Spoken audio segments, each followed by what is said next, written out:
What's going on YouTube? Geosno right here. So in today's video we're discussing about a brand new tool that has been updated or released, of course for kernel related stuff, which can help the jailbreak developers. But before we get into that, this video is brought to you by AppTrans, a software by iMobi, which allows you to transfer for free the applications from your device to another, and of course you can transfer WhatsApp conversations and so on with just a couple of clicks. Definitely check it out in the link below. So a couple of hours ago, Justin Shearman posted, quote, updated Brandon Azad's KTRW for 14.x and wrote patch finders for the offsets it needs, aka no more hunting for offsets yourself and putting them in a text file. The Pongo module will get them automatically. And they posted a picture which apparently is IDA Pro or IDA analyzing a kernel cache. It's actually interesting what this is. Some people contacted me here on Twitter asking me whether this is an exploit or whether this can be used for uncover on 14.5, 14.4 and so on. So in this video I'm going to clarify everything about this particular thing and what exactly it is. So if you navigate here on the link on GitHub, this is completely open source and it's called KTRW. The name is probably a joke from KTRR or kernel text read-only region, which is a protective measure on the newer devices that Apple introduced. So starting with iPhone 7 I think, or iPhone 7 Plus, they added this hardware protection called KTRR to the devices to try to make the jailbreaking harder, which of course they failed, because people did manage to find ways around it, well, with some creative methods anyways. So KTRW probably stands for kernel text writable, which is pretty cool. But anyways, what this really is a PongoOS module. So for those of you who are asking if this is going to be usable for Uncover or for Taurine and stuff like that, unfortunately not directly, and there is a reason for that. Pango modules only work with PongoOS, which is this one here. What's the problem with that? Well, PongoOS is basically a core component of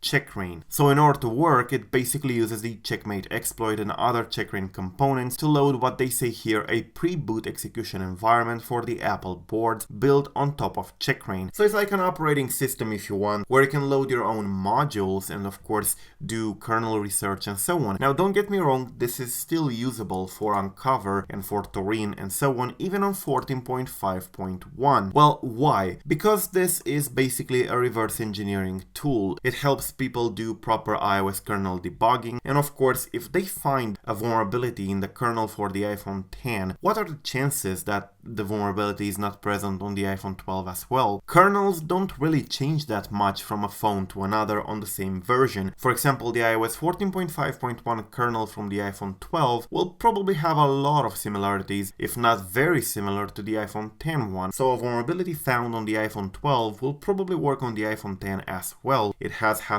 a lot before, but at the same time, as long as it's a kernel vulnerability and not a bootrom one or something hardware related, if you find a kernel vulnerability on the iPhone 10, it's very likely that it may work on the iPhone 12 as well, as long as you can exploit it. So yes, while there are other constraints that you should keep in mind on newer devices like PAC or pointer authentication codes, which does not exist on previous devices before A12, the kernel vulnerabilities themselves that can be found using kernel debuggers like this here may be usable even on the newer devices. So the research the security researchers carry using these tools like this one here that has been updated by Justin may be applicable not only to checkra1n but also to Uncover and so further. So it's like basically using Corellium to find vulnerabilities. Once you find them on a specific device, they're likely adaptable to other devices as well, as long as we're talking about the same vulnerability and Apple hasn't patched it yet. So for people in the comments who asked about this, whether this is an exploit, it's not a kernel exploit. It's a tool that helps discovering vulnerabilities and debugging various code in the kernel, which is actually much more useful because a kernel exploit basically dies after it's being used because Apple patches it. So yeah, you can only use it for a jailbreak on specific iOS versions, but tools like this which can help research are usable multiple times to find more and more vulnerabilities, and that's why they keep getting updated. So yes, it's not completely useless for you, the user waiting for Uncover to be updated. It does help a lot the developers who have to build these tools, and of course who have to find all the vulnerabilities that we graciously use in our jailbreaks. So yeah, huge thanks thanks to Justin for updating this for iOS 14. It does help a lot people like me who are curious